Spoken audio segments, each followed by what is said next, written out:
Hello everybody. So it is showing that I'm currently live, and I got a random text message from somebody. I don't know who it is, but I'm not gonna answer it. Alright, so first let me see if anybody can hear me. Alright, it's showing that I'm live. Okay. So I'm gonna assume that it's working. It's showing that I'm live, showing that I'm up here. So I'm just gonna go ahead and do like a brief little introduction, and then I'm gonna start off with the message for tonight. Alright, so today is gonna be part 3 of the series on women, wives, and witnesses, God's love for the female population. So I've been working on this series in conjunction with the nonfiction book that God has placed on my heart to write. So the nonfiction book is about the exact same thing that this series is on. So the series only covers like small snippets of what's in the book. The book will be much more in depth with the stuff that we're talking about in this series. We have a couple more parts left. I was thinking of doing maybe 5 parts, but it might extend out to more than that, but I'm not sure. But so 5 parts in the series, and then however many parts it ends up being, all of them will be put in the book. My father said, God bless you. God bless you too. All right. So in the very first part of the series, we talked about Adam and Eve, and we talked specifically about Eve and how through the story of Eve and through the character of Eve, we got to see that God is A, not a misogynist, B, that the Bible is not misogynistic, and C, that not only is God not a misogynist, that he has a redemptive plan that he used for women and he used for the entire human race, and also that he doesn't have a problem with women as many of the negative stereotypes seem to perpetuate. So then the second time we came around and we did part 2, and part 2 was about the women, the 6 women that pretty much were forerunners, so to speak, of Moses. So we talked about all the 6 women that were surrounding the story of Moses, his birth, his ministry, all that good stuff. And we went into a little bit of depth with all 6 of those women and showed how they basically helped, inadvertently so, but they basically kind of worked together in a sense to help preserve the nation of Israel in conjunction with what Moses did, and even before and after what Moses did what he did. So time and time again, we've seen through this series that God makes it a very specific point to point out what women have done, what women have said, how women have contributed. So if God makes it painstakingly clear all these things that women have done, then we pretty much have no choice but to accept the fact that regardless of any prevailing views that are out there, God doesn't have a problem with us. So once again, we're going to pretty much go more into this, and this time, instead of Moses and instead of Eve, we're going to talk about the women that were in the bloodline of Jesus. So there are 8 notable women that we're going to discuss tonight. We're probably not going to go into depth with all of them. There's some will go into greater detail, and then some will go into lesser detail, but in the book each one will be expanded in her own right, because they all played a very important and significant role in the genealogy of Christ, right along with the men who played a significant role in the genealogy or bloodline of Christ. All right. So why is it important? Why is it important to mention these women? Well, number one, because God thinks it's important. So if God thinks something is important, I think that we as believers, if we are believers in God and believers in the Bible, we should also see it as important. And God made it so important that he actually, when he inspired the books of Luke and the book of Matthew, he actually had them put genealogies for Jesus in those in the beginning of those 2 books. And in both of those books where the genealogies are mentioned, God made it painstakingly clear that women were to be included in this. And what was strange about that, and what was interesting about that, is the fact that in tradition, as far as Israel's history, they didn't necessarily mention women as part of it. They would say this person was the son of this man, and then this person was the son of that man, and this person was the descendant of this man, and this person was the descendant of that man. So it was all men that was usually mentioned in Israel's history, but God made it a point in both of the genealogies that were given for Christ. He made it a point to mention women in both of them. And he even had the nerve to tell a story of two women in Luke's. So in Matthew, he kind of just named the women. But in Luke, he actually went into depth and detail and told the story of the two women that played a role in Jesus's genealogy. So we see that God is doing something different here. He's always doing something different. He's always doing something unique. And regardless of what we as people think in our fallible and in human minds, God is above all. So what he says goes, and it's going to go. All right. So without further ado, we'll get into these 8 women. So some will go into depth, as I said before, and some we won't go into that much depth. But and the other thing I wanted to say before I actually go into the women is that some of these women that I'm going to name are not actually mentioned in Matthew or Luke, but I felt like they were notable and important anyway in the genealogy of Christ, and you'll see why. All right, so the very first one is actually an example of one of those women. So Leah is the first woman that I wanted to talk about. And Leah, I gave her the title of being the unfavored yet favored wife. So if anybody has heard the story of Jacob and Leah, you'll know what a checkered past that they had. So Leah could have like literally a whole message on her by herself if we wanted to. We could write a whole message on her because the story in Genesis pretty much tells the trajectory of what happened when they got married, what happened after they got married, what happened after they had kids, what happened later on in their life, etc., etc. So it pretty much tells like Leah's whole life story, so to speak, after she met Jacob. And it wasn't really a pretty story in the beginning, at least. So it wasn't a pretty story to begin, because the way that Leah got married was because her father tricked Jacob into marrying her. So Leah was considered to be unflattering to the eyes, so to speak. So she was considered to be unattractive, unfortunately. And because of the fact that she was considered to be unattractive for whatever reason, some people say it was because of her eyes, she was cross-eyed or something. Some people say she was just considered quote-unquote ugly. There's a bunch of speculation about why Leah was not considered to be unattractive. But not only was she considered to be unattractive and therefore was passed over, she was also the older sister.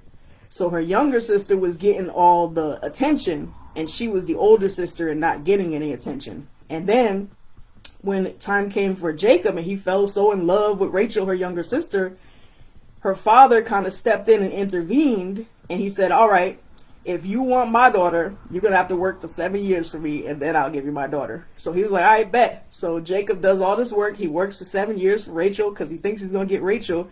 At the end of the night of the 7 years, he wakes up to Leah. He's like, wait, whoa, what's going on here? This is not the daughter I wanted. And he was like, hey, that's the oldest daughter. We can't have the younger one get married without the older one. So Jacob was like, all right. So then the father was like, all right, I want you to go and work another 7 years, and then I'll give you your prized possession, which is Rachel. So he said, all right. So he went and worked another 7 years and finally got the younger sister. So imagine, like, we hear the story from that perspective, but imagine how Leah must have felt. So number one, you get looked over. You get passed over by everybody. Number two, a man finally comes along, and that man wants your younger sister, which might be cool. You might not be thinking nothing of it. But then number three, your father tricks the man into marrying you. Number four, when the man wakes up and sees you, he's obviously upset. Number five, he goes because he's so upset at being promised your younger sister and being given you. He then goes and works another 7 years for your younger sister after he just worked the 7 years to get it the first time. So it's like, this is like the ultimate, like, terrible thing that a woman could go to. So it's terrible. It's terrible. So Leah done went through, and her going through did not stop there, unfortunately. So after they got married, after he done got both his wives, he done got both the daughters. So Laban or Laban, however you say his name, he was chilling. He was like, well, my daughter's taken away. I'm taken care of. We chilling. So Jacob's got two wives, these two sisters, and a sense of competition, so to speak, begins. And a whole message could be given about the way that they name these kids, too.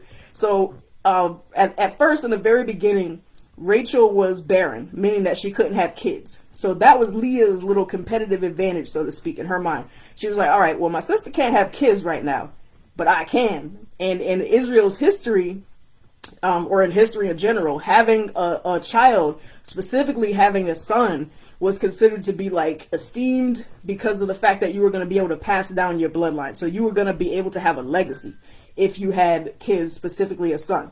So she started popping out babies. She had one son, nothing happened. She had two sons, nothing happened. She had three sons, nothing happened. So she's having all these kids for Jacob, and Jacob is just still vying for Rachel, the one who didn't have any kids for him. So she done did all this stuff for this man. So she finally gets to the point where she says, you know what? I'm just going to focus on the Lord. So in Genesis 29 and 35, it says that Leah's like, look, it says, she conceived again and bore a son, and she said, this time I will praise the Lord. And therefore she named him Judah. And after that, she stopped bearing. She was like, look, I done gave you all these kids. I think she ended up having like 6 sons for him in the end through herself, and then having her maid have kids. And then she went and gave him a daughter too. So she done gave this dude like 7 kids, I believe. I think it was 7. It might have been even more than that. But she gave him a whole slew of kids, and he still just did not, like, he just wasn't seeing her, just wasn't feeling her, which is terrible. And then more stuff happened later on down the line, but we're not going to go into the whole checkered past of Jacob versus his 4 baby mamas and all the stuff that went on with them. But anyway, so she finally kind of gave up, so to speak, on getting Jacob's affection and getting his love, and she said, you know what, I'm gonna serve the Lord, I'm gonna praise the Lord. And Judah actually, his name actually means praising God or praise. So that was where she kind of gave up on him. But God showed her favor in the end. So she was not favored by her husband Jacob, but God ended up showing her favor, because one of her many sons that she bore for Jacob ended up being in the bloodline of Jesus. So we all know the story, if we're familiar with Christianity, familiar with the Bible, that Jesus came from the tribe of Judah, and Judah was one of the sons that Leah had given birth to. So God chose one of Leah's sons, not one of Rachel's sons, to be one of the direct descendants of Christ, or one of the direct forefathers of Christ, if you want to call it that. So he chose her son. Also, in addition to that, David, Israel's most beloved king, and God, the king that God said was a man after his own heart, and there was no king like him before him, no king like him after him. David came also from the tribe of Judah, which also came from Leah. So Leah, she had clout in God's eyes. Leah had favor in God's eyes. And then God gave her her final vindication when she passed away. So when she passed away, Leah was actually buried with the forefathers right along with Jacob, and Rachel was not buried there.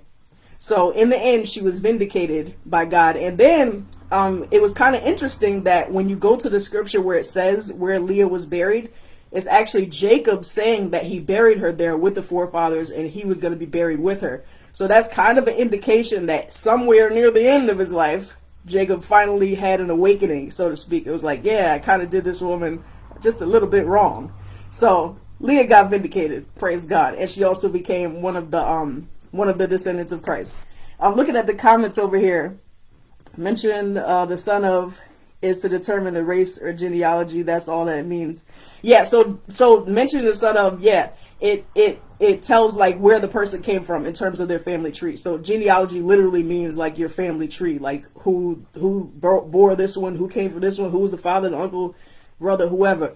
But in Israel's history, they had a tendency, or their tradition, not even just a tendency, their tradition was to only name the men and not name the women when they gave like the oral history of how each child was born down the line. But God decided to switch things up and said, I'm going to add the women in there too. So God purposefully went against what their tradition was by only naming men, and he chose to name the women in both Matthew and Luke. And those are the only 2 books that in the 4 Gospels that actually give a genealogy. And both of the books that give a genealogy in the Gospels purposefully made it a point to mention those women. And then Luke went into further in depth and gave the story behind 2 of the women in addition to giving that genealogy. So yeah, very good point. Very interesting point. And yeah, Jacob was slave for 14 years. That's terrible. That's another story in and of itself, but he kind of deserved that. But we're going to talk about Jacob at a later point in time. But Jacob was quite the character. You could do a whole series on Jacob by himself, but we're not even going to that. All right, so anyway, the second woman that we're going to mention. So this first woman that we mentioned was a woman that was pretty much unfavored, but ended up being favored. So then the second woman that we're going to mention is Tamar. the quote-unquote prostitute.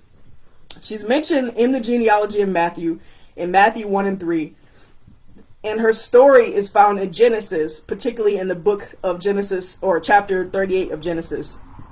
She also had quite the story. She ended up being part of Jesus' bloodline, and it happened in a very interesting way. So Judah, the guy that we were just talking about, Leah's son. So Judah came along, and Judah had 3 sons ultimately, but he first had one son named Er. Tamar married Er. She was Er's wife. But Er turned out to be not quite a good person, so he ended up dying. So in the Israelite history, if a man died before he was able to have a child, so therefore to have somebody to carry on his legacy, then it was his brother's duty, or his closest male relative's duty, to kind of take that man's wife and give her a child so that she would have somebody to take care of her and the rest of the family, and also preserve the family line. So his brother came along, Onan, and Onan didn't quite want to do this. So he didn't quite want to do what he was supposed to do by helping preserve his brother's line. He's like, that's his line, not mine. So he purposely made it so that he would not get her pregnant. And as a result of that, he ended up passing away. So then Judah had one son left. He's like, I don't know about you, Tamar. Like, I just gave you 2 sons already. I don't know. You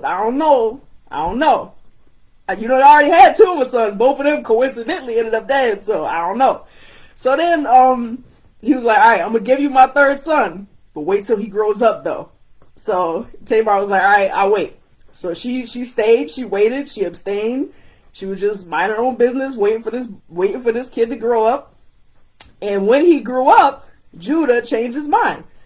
So he, over the course of time, I guess, he got to the point where he was like, look, man, I already gave her 2 kids. I'm afraid that this last kid is going to die if I give him to her, because look at the history of the other 2 sons, even though they caused their own deaths by their actions. But I don't know what's going to happen with this son, so I'm not going to give him to her. I done changed my mind. But he didn't tell her that, of course, so she's sitting there waiting for this son so that she could pass down the line and create a legacy for her first late husband. But Judah played her, basically, so he changed his mind. So then she decided, she was like, all right, I'm fed up. Because I done waited all these years, and this kid done grown up, and I done seen that he's grown up, and you done seen that I seen that he's grown up, but you didn't give me what you said you was going to give me. You played me. So I'm going to play you back. So Tamar went and dressed as a prostitute. Long story short, Judah's wife had died, so he, after his mourning period, he decided to go visit prostitute dens, which is kind of interesting. We won't go into that. But anyway, he decided to go to prostitutes after he mourned over the passing of his wife. And then he ended up sleeping with Tamar, who was pretending to be a prostitute at that time. But what she did was she took something of his to prove later on that he was the father. Because their custom was, if a woman was found basically being a whore or basically sleeping with a whole bunch of dudes, she was supposed to be burned. So she was supposed to be put to death. So when Judah found out that she was pregnant, he was like, bring her out. We're about to burn her. Mind you, he was sleeping with prostitutes, but that's besides the point. So he said, all right, burn her, whatever. So they bring her out. They're ready to burn her. They are ready to burn this woman. And she was like, all right, you can burn me, but the baby daddy, he owns this. So she holds up the thing that Judah had given her, and he knew that it was his, that he had given her. So he knew that he was the father of the child. And as a result of that, Judah kind of came clean, and he owned up to his responsibility, and he said, well, in this situation, I was wrong. I did her wrong. I told her that she was supposed to have my son, but I didn't give him to her. I played her basically, and then she was more righteous than me in this situation. And then she was allowed to live, and she ended up having twins. And one of those twins ended up being, yet again, another descendant of Christ. So that was kind of a screwy story, but yeah, God used her as well. So then we go down to Rahab, who was an actual prostitute and an actual person who was considered to be a whore. So Tamar was actually just playing the game, so to speak. She wasn't really a prostitute, but Rahab was another story. She wasn't pretending. That's what she really was. And not only was she a prostitute, she was also considered to be one of God's enemies. So she was part of a pagan nation called Jericho. And this nation was considered to be one of Israel's enemies at the time, and God was going to have Israel go to war with them and defeat them. So they were about to be destroyed, and she was part of the side that was going to be destroyed.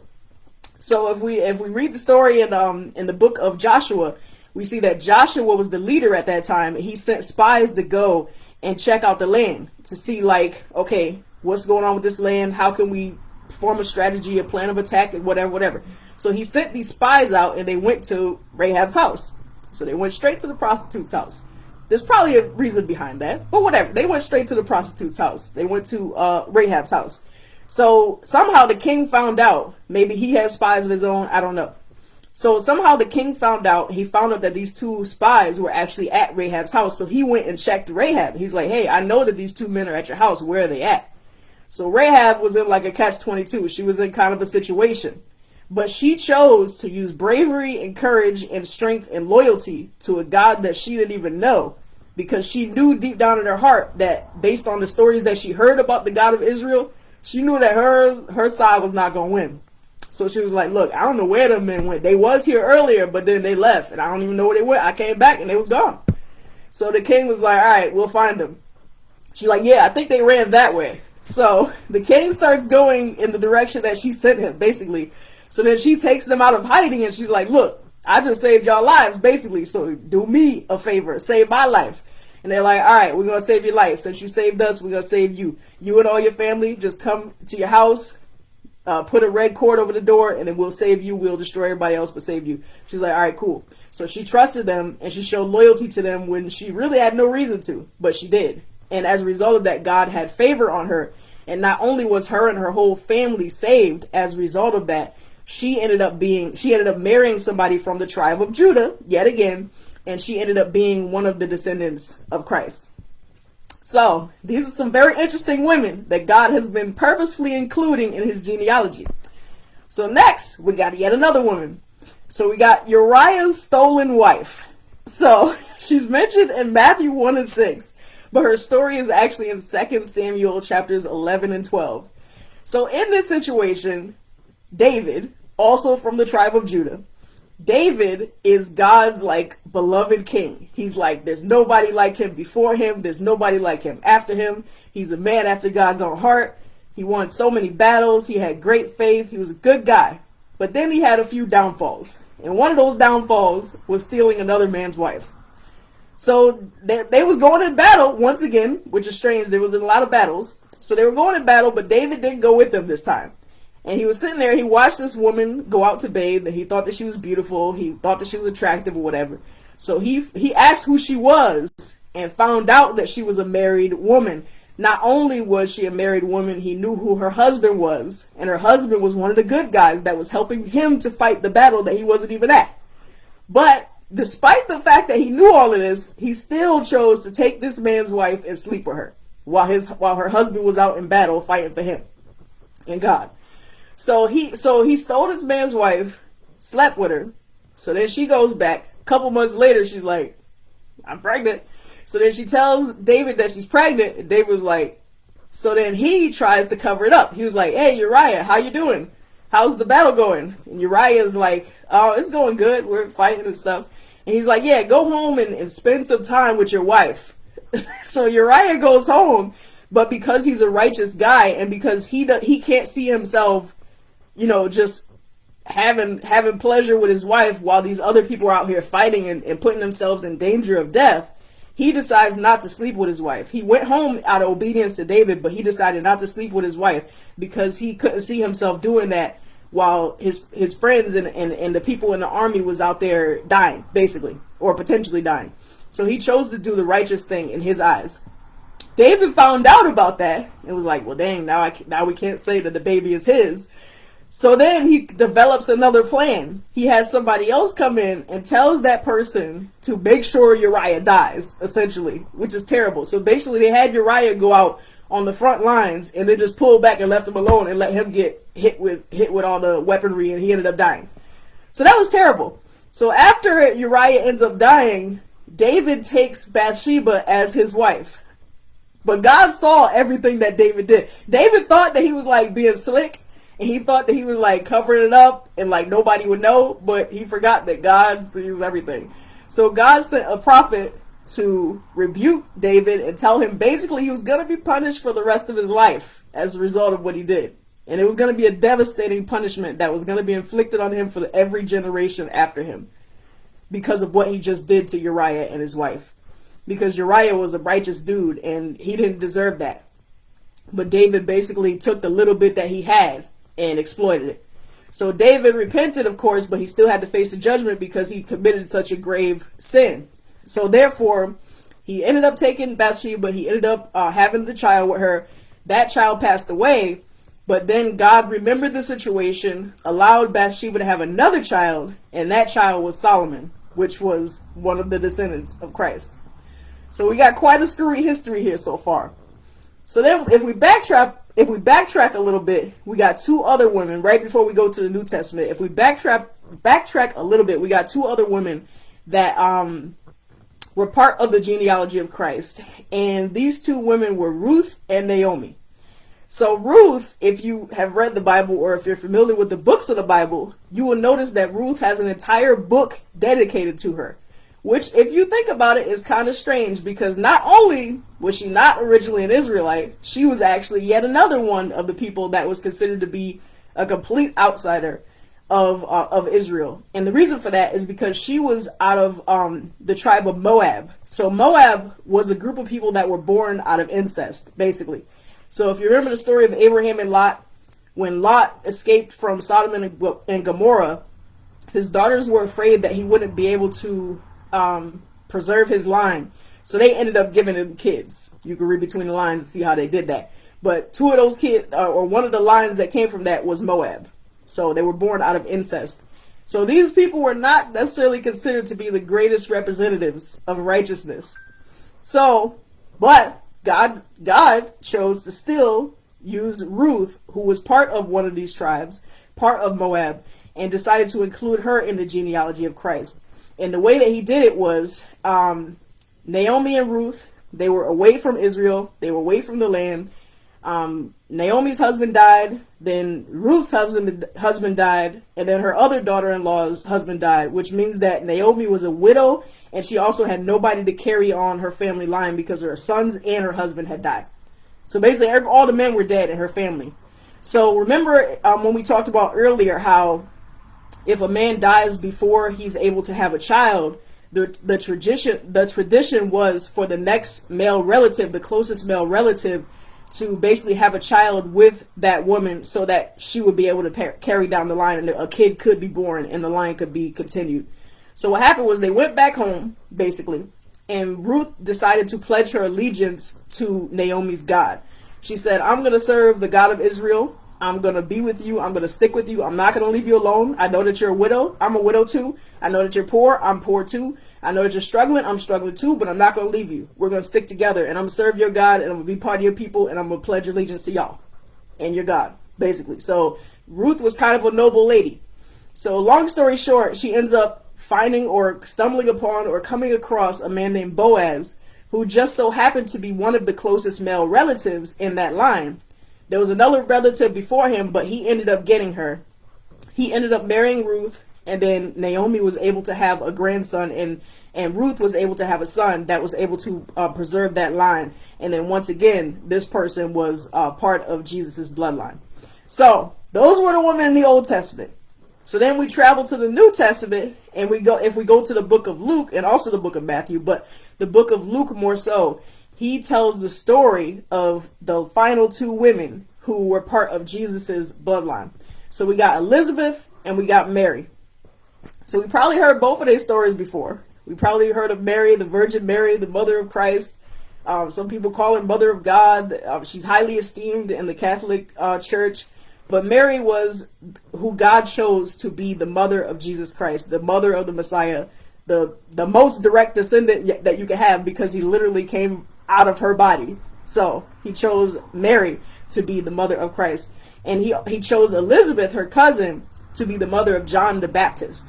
So Jesus had a cousin named John the Baptist. Mary had a cousin named Elizabeth. God chose Elizabeth to give birth to John the Baptist. He chose Mary to give birth to Jesus. So Elizabeth was a woman who was past childbearing age. She and her husband were both old. They were both well advanced in their years. They had kind of given up hope of being able to have a child. But one day God sent an angel to speak to them and tell them that they were going to have a child, and told them what they were going to name the child and everything. And her husband didn't quite believe at first, because he's like, we're like 100 years old. Like, how are we going to have a kid?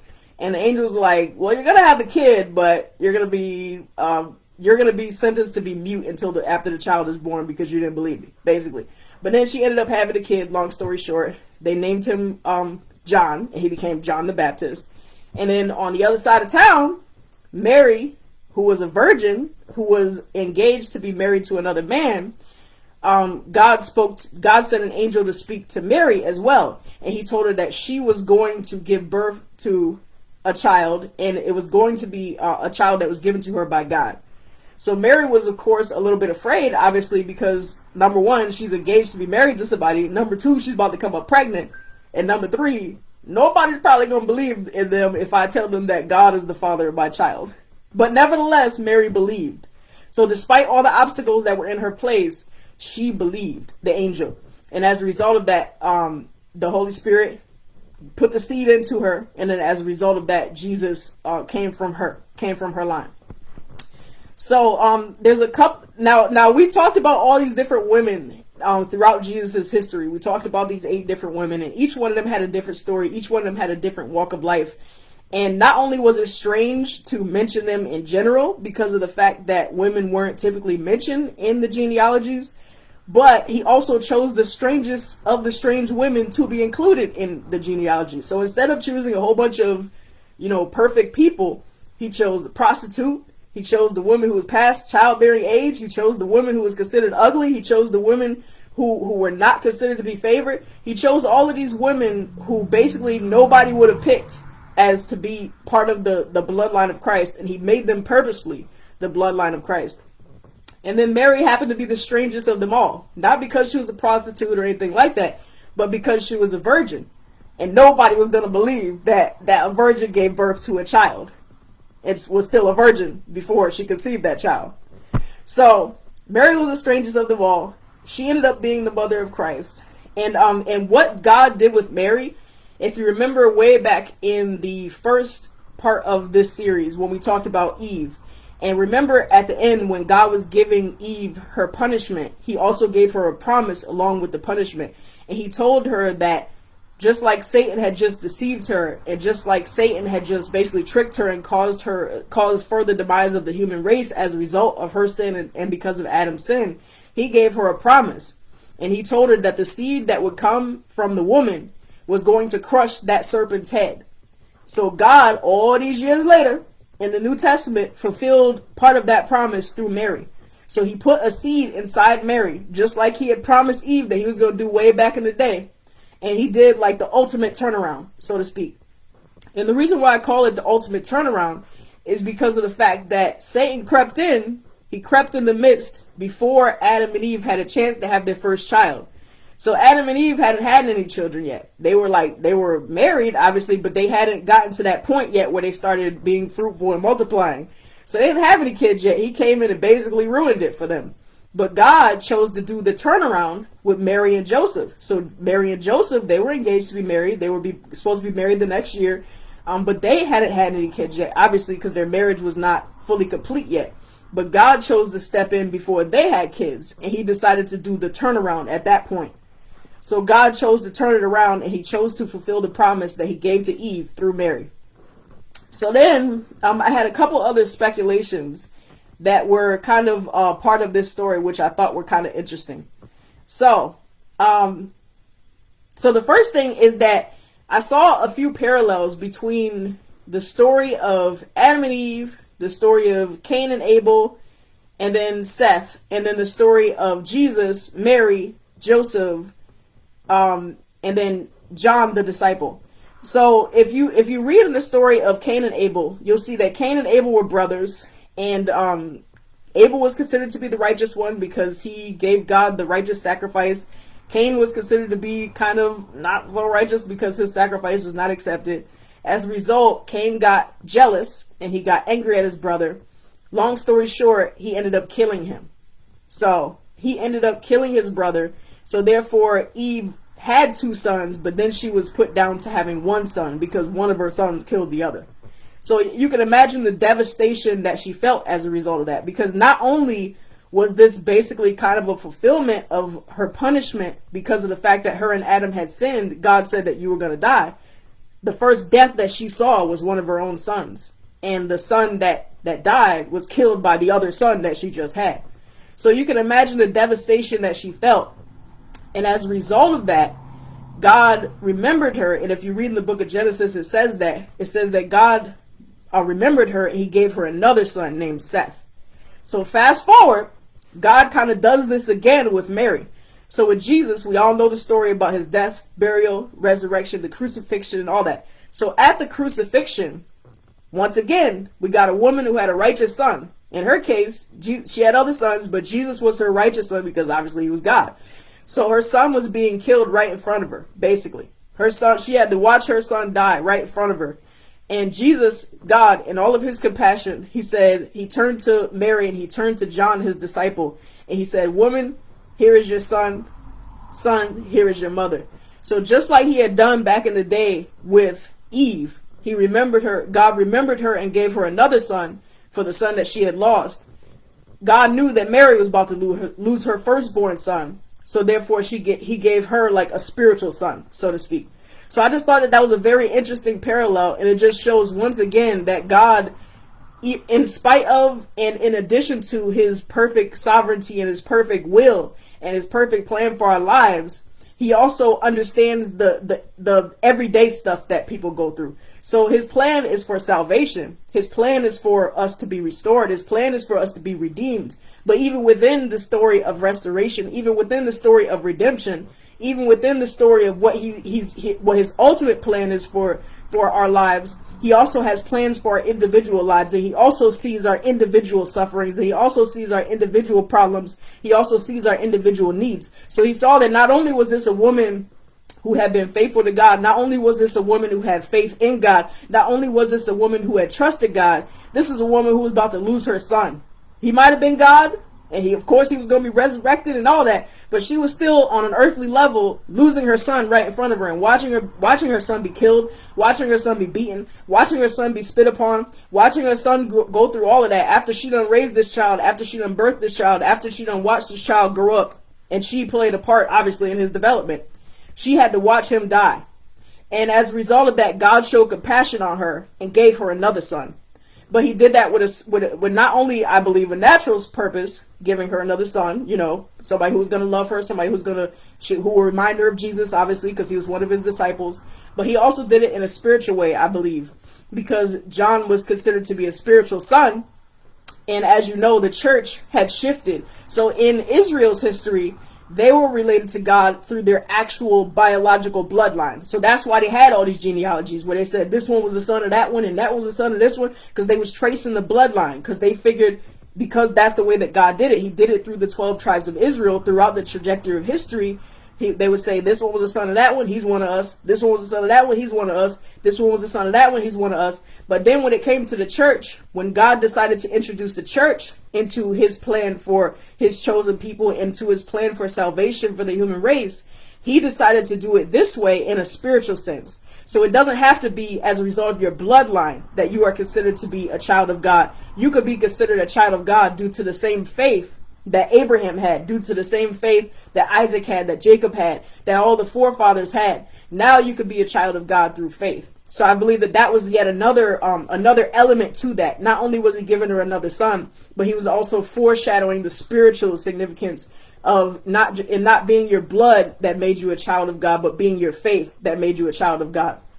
And then that's echoed later on if you read the book of Romans, where it talks about that Abraham was the father of the faith. And when God said he would make him a father of many nations, it wasn't just bloodline nations, it was through faith. So, something to think about. So, long story short, going back to these women, God saw each and every one of their lives, he saw each and every one of their situations, and he purposely chose to include them in Israel, or in Christ's bloodline and Israel's history. So, once again, we can see evidence that God doesn't necessarily have a problem with women, but he purposefully and carefully and divinely orchestrated it so that women would not only be recognized, but their contributions would be seen. and their stories would be seen and their voices would be heard. And he made a point to tell their stories in the scripture as part of his history, as part of Christ's history, as part of Israel's history. So once again, hopefully this is helping to dispel those negative stereotypes that are out there about how God is oppressive toward women, God doesn't love women, God sees women as inferior to men. All of these stories that we've been seeing so far are just proof of the direct opposite of that. If he was oppressive toward women, why would he purposefully include them in the genealogy of Christ when that was not the tradition? If he was oppressive toward women, why would he purposefully make it a point to tell their story and point out their faith, despite the fact that a lot of the men didn't believe? If he was against women, why would he constantly do this over and over again? If he was against women, why would the very first promise he gave be given to a woman? He gave a promise to Eve. He told her that the seed was going to come through a woman. And he told him that the redemption plan of the history or the salvation of mankind was going to come through a seed that was given to a woman. So Christ was going to come through a woman. So once again, we see evidence that God does not have a problem with women. So this was part 3. Hopefully you enjoyed it. Hopefully you got something out of it. Next time we'll be coming back with another part. Oh, it looks like we got some more. Thank you. I'm seeing the comments now. I didn't see that there was this many comments before. But thank you. I appreciate everybody who's listened. I appreciate everybody who chimed in.